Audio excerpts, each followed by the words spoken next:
አሁን ይባካችሁ እዚህ ሶሻል ሚዲያ ላይ ዓሊሞች የሉም እስከሚባል ድረስ ጥቅጥቅ ብሎ የተቀመጠው የነጠረ ጃሂል ነው። ወፍራም ጃሂል ጁሃል የውሱ ደረሳ የሴት ጃሂል ቶ እስቲሽና ሚሽን በርካታ ኢትዮጵያውያን የሚያውቁት ሁሱ ወይም በመዝገብ ስሙ ሁሴን የኢትዮጵያ ሕዝብ የልጄን ሐቁን እንድታወጡልኝ ሲሉ የስሙ ሁሴን ወላጅና ሚዲያ አፍሮ ሐዲስ በደንብ ሼር እየተደረገ ይገኛል። አንቺን በሃይማኖትሽ እኔም በሃይማኖት የሚባለው ነገር ማለት ነው። እስቲ እሱን ትቀየር ምናምን ነገር ከዛ አትቀየር ምናምን ብላ አንድ ክፍል ውስጥ ቆልፎበት አንድ 10 ቀን ምናምን ከዛ እምቢ ብላ አስቸግር ያው እዛው ሞተች ማለት ነው። አሰላሙ አለይኩም ወራህመቱላሂ ወበረካቱ። ውድ ቤተሰቦች እንደምን አላችሁላችሁም በያላችሁበት ሰላማችሁ ብዝዝት ይበልልኝ። በዛሬው ቪዲዮ መግቢያ ላይ እንዳያችሁት በርካታ አስተማሪ ይሆናሉ ብዬ ያቀረብኳችሁ ቪዲዮዎች ናቸው። ላይክ እና ሼር እያደረጋችሁ ቪዲዮዎቹን ተመልከቱ። እስራኤል እንግዲህ ያዘራችሁን እያጨደች ነው፣ በሳት እየነደደች ነው። እስራኤል ኡስታዝ ሁሱን በተመለከተ በርካታ ወንድሞች እየወረፉት ነው። የሌሎች እምነት ተከታዮች ሙቷል ብለዋል። እንዲሁም አንድ ኡስታዛችን የቴዲ አፍሮ ሐዲስን በተመለከተ ስለዛ ሐዲስ ማብራሪያ ሰጥቷል። ቪዲዮውን ተከታተሉ። በቀጥታ ወደ ቪዲዮ እንዳመት በፊት አንተ ጋር ነው ሻሃዳ ያዘችውና ከዛም በኋላ ወንድሟ ያኔ ቤተሰቦቿ ካፊር ናቸው። ከዛ ጠሯት እናትሽ ታሟሉ ምናምን ብሎ ከዛ ሄደች። እሷ ይቃማ ስለነበራት ልታያት ሄደችና አውቆ ነበር ያኔ አልታመመችም። ከዛም በኋላ ያው አንድ ክፍል ውስጥ ቆልፎባት ያኔ እምነቱ እንድትቀየር ምናምን ነገራት። ከዛ አትቀየር ምናምን ብላ አንድ ክፍል ውስጥ ቆልፎባት አንድ 10 ቀን ምናምን ከዛ እምቢ ብላ አስቸግር ያው እዛው ሞተች ማለት ነው። በሐውለ ወላ ቁወተ ኢላ ቢላህ።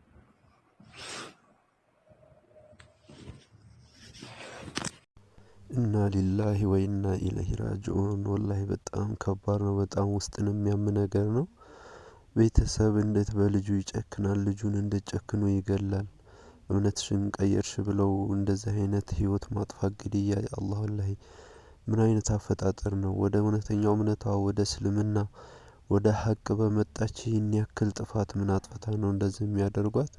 አላህ ከሸሂዶች አላህ ያድርጋት። ዱዓ እናድርግላት ኢንሻአላህ። ሌሎቻችንም መጠንቀቅ አለብን በዚህ ሁኔታ ላይ ያለን እህትና ወንድሞች ማለት ነው። እኔን በጣም የገረመኝ ነገር ቢኖር አንደኛው ደንቆሮ ምን አለ፣ አንተ እንደ አዲስ ተወልደህ ብትማር አትደርስበትም ምቀኛ ቀናተኛ አለኝ። አቤት የአቂዳ መውረድ!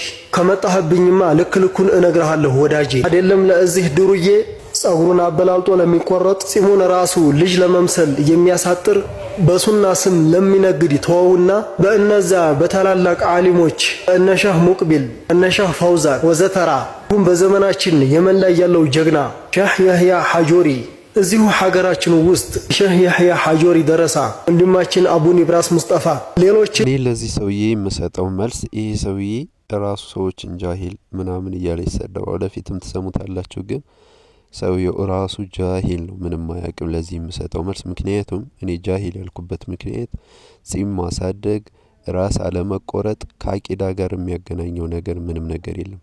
አቂዳና ሌሎች የሱና ስራዎችን አለመስራት ምንም የሚያገናኘው ነገር የለም።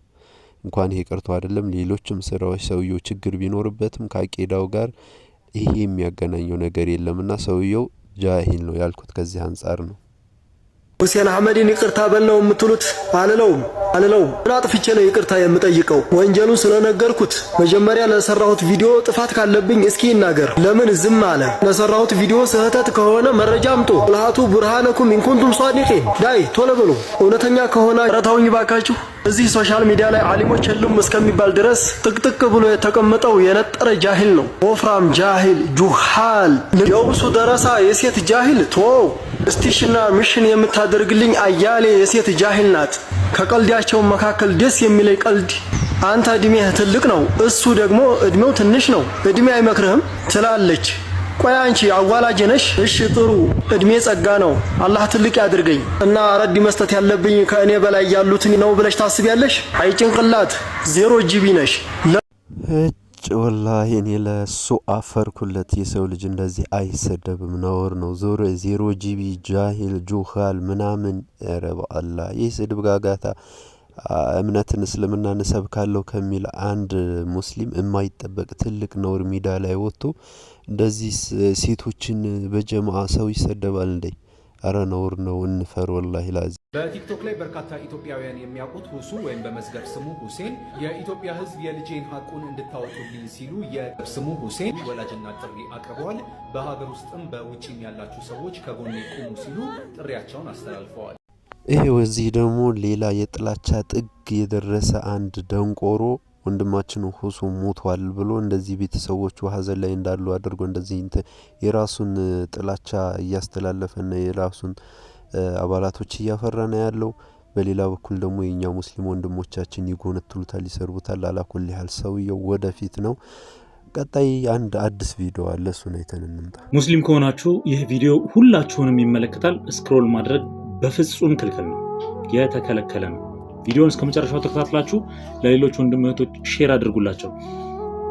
እንደሚታወቀው ሰሞኑን የቴዲ አፍሮ ሐዲስ በደንብ ሼር እየተደረገ ይገኛል። አንቺን በሃይማኖትሽ እኔም በሃይማኖቴ የሚባለው ነገር ማለት ነው። እስቲ እሱን ቪዲዮ ትንሽ ላሳያችሁ። ከዛ አላህ Subhanahu Wa Ta'ala በሱረቱል በቀራ አያ 221 ላይ ምን እንዳለን እናይና የነብዩን አለይሂ ሰላቱ ወሰለም ሁለት ሐዲሶችን ጨምርላችኋለሁ። ቪዲዮን ተመልከቱ። እስላም ክርስቲያኑ ተዘነጋሽ እንደ ኢትዮጵያ መሆኑ አንቺም በሃይማኖትሽ እኔም በሃይማኖቴ መኖር እንችላለን አይጠበንም ቤቴ። በጣም የሚገርም ነው። እንግዲህ የቴዲ አፍሮ ሐዲስ ይሄንን ይመስላል። ኡስታዝ ስለዚህ ዙሪያ በደንብ ያብራራበታል። ያው ቀጣውን መከታተል አለባችሁ። እነዚህን ሴቶች እነዚህን ወንዶች ከፕል እያሉ ስለነሱ በደንብ ኡስታዝ ሙአዝም በባለፈው ቪዲዮ ተናግሯል። አሁንም ላይ ደግሞ በደንብ ኡስታዙን ያብራራሉ። እነዚህን ሰዎች ቲክቶክ ላይ የገባን ላይክ ፎሎ ምንሰጥ ሰዎች ወንጀሉ ተጋሪ እንደሆን በደንብ አስመረን ማየት አለብን፣ ወደ ራሳችን መመለስ አለብን ለማለት ነው። እንደዚህ አይነት ሁኔታዎችን በተመለከተ አላህ Subhanahu Wa Ta'ala በሱረቱል በቀራ አያ 221 ላይ እንዲህ ይለናል። ዘገቡት ሐዲስ በሐዲስ ቁጥር 4031 ላይ ነብዩ አለይሂ ሰላቱ ወሰለም من تشبه بقوم فهو منهم ከህዝቦች የተመሳሰለ ከነርሱ ነው ብለዋል። በምን አይነት ሁኔታ እየተመሳሰለን እንደሆነ ልንመለከት በደንብ ልናጤነውና ልናየው ይገባል። በሌላ ሐዲስ ውስጥ በተዘገበ ሐዲስ ደግሞ ነብዩ አለይሂ ሰላቱ ወሰለም ቡኻሪ ላይ በተዘገበ ሐዲስ ማለት ነው በሐዲስ ቁጥር 5885 ላይ ወንድ ሆኖ በሴት የሚመሰልን እንዲሁም ሴት ሆና በወንድ የምትመሰልን ነብዩ አለይሂ ሰላቱ ወሰለም ረግሟቸዋል። ስለዚህ እርግማት መውሰድ የምትፈልጉ ሰዎች ናችሁ። ወንድ ሆናችሁ እንደ ሴት አክት የምታደርጉ፣ ሴት ሆናችሁ ደግሞ እንደ ወንድ አክት የምታደርጉ ማለት ነው። ቀላል ወንጀል እየሰራችሁ እንደሆነ አትዩ፣ ትልቅ ወንጀል ነው እየሰራችሁ ያላችሁት። ስለዚህ አንቺም በሃይማኖትሽ እኔም በሃይማኖቴ አላህ Subhanahu Wa Ta'ala በቁርአን ውስጥ በነገረን መልኩ አይሰራም ማለት ነው፣ እኛ ጋር አይሰራም። ስለዚህ የማይመስልን ነገር እዚህ ጋር እየመጣችሁ ትልልቅ ፎሎወር ያላችሁ ስፔሻሊ ማለት ነው ወላሂ እናንተን የሚከተሉ ትውልዶች ከስር ህፃናቶች ይኖራሉ። በእርግጥ ከእናንተ የሚወደድ ነገር ኖራችሁ የተከተሏቸው ሰዎች የሆነ የሚወስዱት የማይወስዱትም ነገር ሊኖር ይችላል። ነገር ግን እንደ አንድ ሙስሊም የማይሆንን ነገር የወረደን ነገር እዚህ ሶሻል ሚዲያ ላይ ማራገብ ሼር ማድረግ ማለት ትልቅ ውድቀትን ነው የሚያሳየው። አላህ Subhanahu Wa Ta'ala ለሁላችንም ይዘንልን ወደ አላህ Subhanahu Wa Ta'ala እንድትመለሺ በዚሁ በወንድማዊ ምክር ለማስታወስ ሞክራለሁ። ሼር ኮፒ ሊንክ ማድረግ እንዳይረሳ። ወሰላሙ አለይኩም ወራህመቱላሂ ወበረካቱ። ይህንን ይመስላል እንግዲህ እነዚህን ነገሮች መጥፎ ነገሮች የሚሰሩ ሰዎችን ማውገዝ መቻል አለብን። ይህን እያልኩኝ ቀጥዬ ላሳያችሁ የፈለኩት ያው እንደምታውቁት እስራኤል የፍልስጤም ነጻነቶችን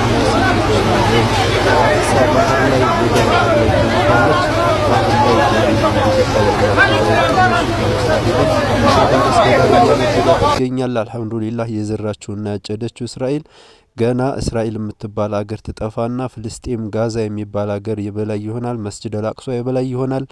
መቼም ሁሉም ሰው የዘራው ማጨዱ አይቀርም። እንደ ሰውም ቢሆን የሚቀር ነገር አይደለም። እስራኤል ይህንን እሳት እንግዲህ መቆጣጠር አልቻለችም። ያያሉ